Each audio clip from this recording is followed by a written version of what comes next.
অন্তর্বর্তী সরকারের দোসররা বাংলাদেশ নেতৃত্ব দিতে ব্যর্থ হয়েছে। আমাদেরকে আগামী প্রজন্ম এবং ভবিষ্যতের কথা চিন্তা করে কথাবার্তা এবং রাজনীতি করতে হবে। যদি আমরা না করি তাহলে ভবিষ্যতে এই ধরনের মোকাবেলা আমাদেরও করা লাগতে পারে।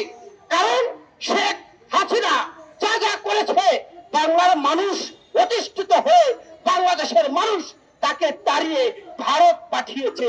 মজার যে বিষয়, আন্তর্জাতিক বিশ্ব দরবারে বিভিন্ন জায়গায় তিনি আশ্রয়ের জন্য চিঠি লিখেছিলেন, কিন্তু এই আন্তর্জাতিক বিশ্বমহল সেই চিঠিকে প্রত্যাখ্যান করেছে।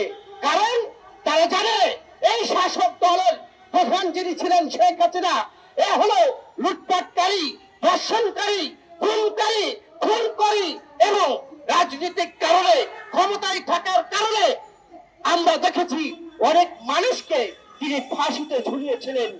এই ন্যাক্কারজনক মানুষটিকে বিশ্ববাসী গ্রহণ করে নাই, বাংলাদেশে গ্রহণ করে নাই।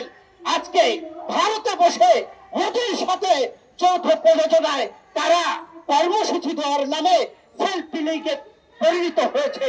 আজকে আমরা দেখছি ঘরে বসে সেলফি তুলে শেখ হাসিনাকে পাঠানোর চেষ্টা করছেন। আমরা অন্তর্বর্তী সরকারকে প্রশ্ন রাখতে চাই, আপনার আইন শৃঙ্খলা বাহিনীর সামনে তারা কিভাবে লিফলেট এবং সেলফি তোলে? এই দায় এই আইন শৃঙ্খলা বাহিনী এড়াতে পারে না, অন্তর্বর্তী সরকারও এড়াতে পারে না।